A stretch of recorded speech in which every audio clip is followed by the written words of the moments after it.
Hello students, this is Ujjwala Bhandiwad, lecturer from KLS Gogte PU College of Commerce and Science, Belagavi. In the previous class, when we have started about the introduction of C++ programming, I have taught you about the variables. You already know that variable means it is an element whose value will keep on changing every time. Okay. Basically, why we use variable is to store the data in it. Okay. This we have already learned. But what about when I want to store large amount of data? I cannot take just one value, two value. I want 1000 values, 2000 value, large amount of data I want to store in it. In that case, there is a necessity we have to use one more concept that is called arrays. Students, in today's class, I am going to begin with a new chapter that is arrays. So first, let me begin what is an array. See here students, array is a collection of elements where all the elements belongs to same data type and have a same name. See for example, okay, suppose I have earlier as I have gave you the example of the variable.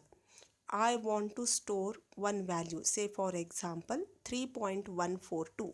You know that it is a float value. Okay, that time how I declare it? I declare it as float. Say for example p is equal to 3.142.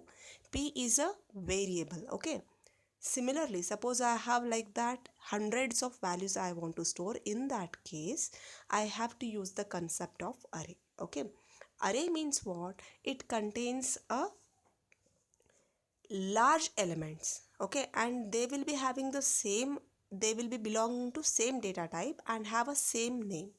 How it is possible? See here, I'll just give you one example. Suppose you take your class, say for example class 2B.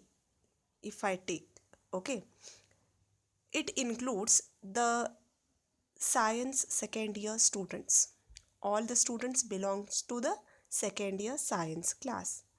Not only that, all of them have taken only the computer science subject. Similarly, suppose when I take one more example, 2E commerce students class. In that 2E, where it is a name of the class and it may include 50 students, 80 students. Okay, all the individual students will be belonging to 2E. Why they are in the 2E class? Because they have taken the combination of economics and computer science. Means common subject is computer science and economics. Okay, so here array means it will have a n number of elements where all the elements belongs to same data type and have a same name. In my example, all the students are the elements. They belongs to only one class. Okay, and they will be called as how? 2B science student, 2 e-commerce students. Only one name they will be having, even though they have n number of students inside the class. Okay, so now students, in the array, okay, every element is referred by its position. See, in one class there may be 80 students or 100 students, but how individually we call the student? We cannot call the students by their name. Why? Because the name can be same. I cannot take the surname of every student because even it may be same. Then what is the next procedure? Every student is given one unique, you can say, identification number. That is nothing but the roll number. So based on the roll number, every student is uniquely identified.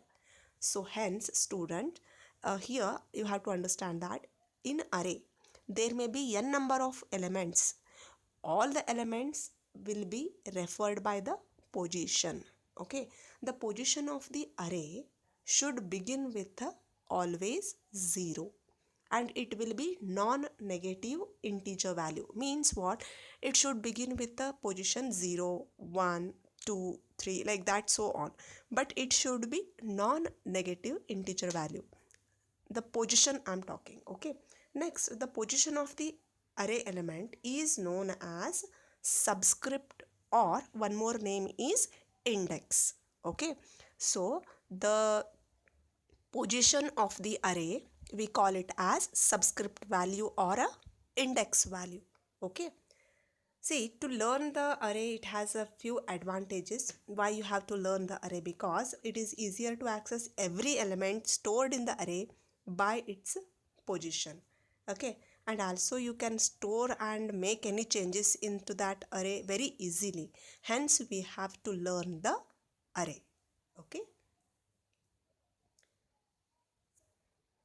Now, let me give you one example here. Suppose you have elements. Say, for example, I have taken one array. What is the name of the array I will take? Say A I will take as an array. It has few elements. Which are the elements? 25, 40, 65, 98, 100. All these are the elements of the array.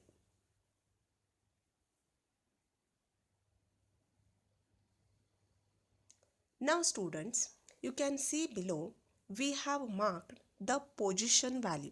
You already know position of the array is called as subscript value or index value. How it is beginning? It begins with the 0, 1, 2, 3 and 4.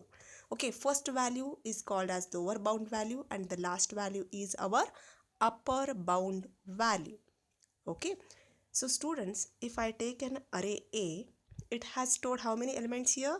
Totally 5 elements. 25, 40, 65, 98, 100. Totally 5 elements.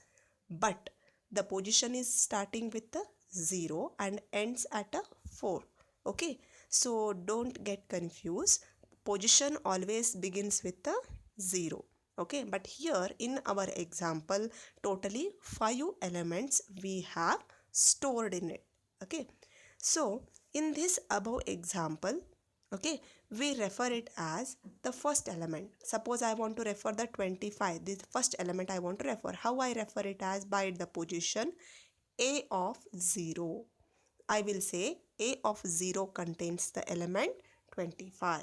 Similarly, A of 1 contains the element 40. A of 2 contains the element 65. A of 2 contains 65 and A of 3 98, A of 4 100. Okay, like this we are going to refer the individual value which are stored in the array. Okay, now students, let us learn different types of arrays. Okay, as I told, in C++ there are three different types of arrays are there. Student, this is 1 mark question. What are the types of arrays? First is one dimensional array, second one is two dimensional array, and the third one is multi-dimensional array. Okay, so arrays are classified into three different categories. For the first year syllabus, you have only one dimensional and two dimensional array, and the examples are also based on only these two. We don't have a multi-dimensional array for the reference. Okay, now let us understand what is one dimensional array means.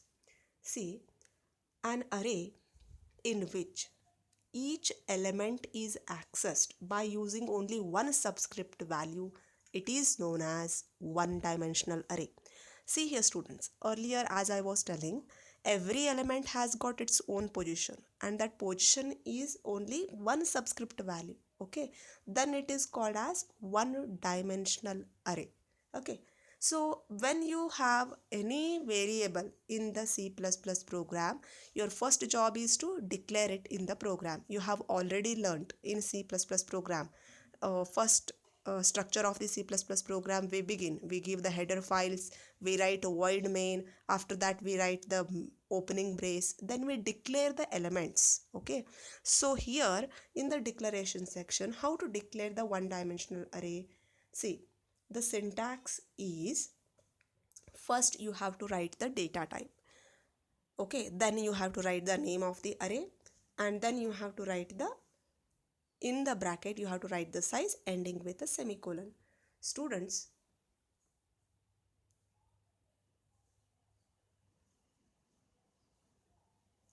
see here the data type. What are the data types we generally use in C++ program? It may be integer value, it may be floating value, it may be character value. All these are data types. Okay, so first we have to specify the data type. Then what is the name of the array? We can give the name of the array just like a variable. Rules we have to follow. Okay, then you can observe here I have used the square brackets. Remember students, how to identify it an array? If any variable contains the square bracket in front of it, it is known as an array.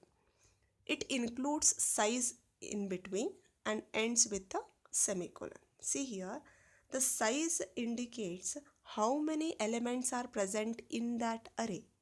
Okay, as I have defined, array means it will contains n number of elements. So therefore, how many elements you want to store in the array, that you have to declare it. Okay, so students, let me take one example here. Suppose you have int as a data type a, and see here, int is a data type.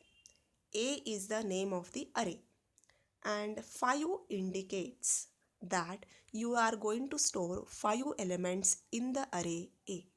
It is just a declaration, students. It will not have any value in it. Just it is a declaration. Okay. Similarly, second example I have taken int. What is the name of the array is marks. It is going to have how many elements?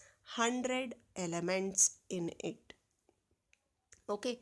So like this you can declare n number of arrays in the program. Okay. Next part is how to access the elements of the array. Students, access the elements of the array means generally we take one array, we store the elements in that array. Okay, accessing means what? How to accept the values in the array and how to display the values from the array. Two things will come. See, I repeat once again. Accessing the elements means how to accept the value, how to input the values, and how to display the values. See, suppose only one value you have to accept. In C++ program, we use which particular word? We use cin to accept the value, to input the value. Similarly, to display the value, we use the word cout. Okay, so here we are not going to take only one value. Here array it is, it contains n number of elements. So n values we have to take and n values we have to display. For that purpose, see here, first you have to remember is to accept the elements in one dimensional array. What we have to do? Let me take one example. Okay, students. So suppose I have taken one array, say A. It has 5 elements in it. I have declared it like this. We have to declare. Then enter the element because I am asking the user to enter the value. I'm just displaying one message. Then by using for loop, you know that we use the for loop whenever we are repeating any particular statements. Why I am using for loop? Because here what is the size of the array is 5, means 5 elements are there. So I have to accept how many values? 5 values I have to accept. Hence using for loop I have to accept 5 values from the user. So I take one variable, I is equal to 0, I should be less than 5, I plus plus. Okay, then here I write cin. See here students how I have written a in the bracket I have written. It indicates here that cin a of I means cin in the bracket I value is 0, means a of 0, means at the position of a of 0 you are accepting some value. Okay, similarly next value will be I will become 1, a of 1. So at the position a of 1 you are accepting the value. At the position a of 2 you are accepting the value, so on you will accept up to a of 4. You will stop at fifth value, because starting from 0th position up to 4 only you can have a value, because size of the element array element is 5 here. Okay, next, how to display the elements stored in one dimensional array. To display the elements which are stored in one dimensional array, we write, see here students,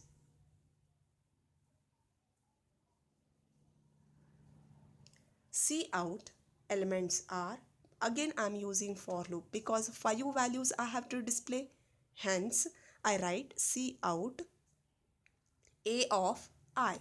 You might observe this is a one dimensional array, so I am writing just one set of brackets and I have written name of the array.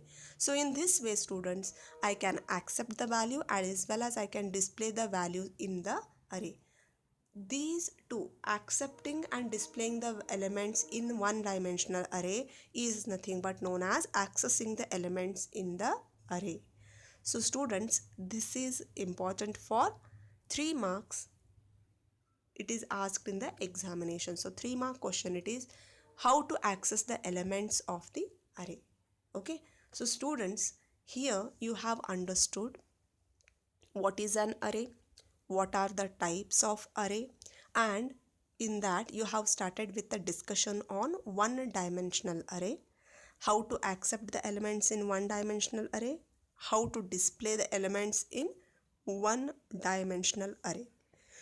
Again we are going to discuss about the two dimensional array in the next class. Okay, so thank you students.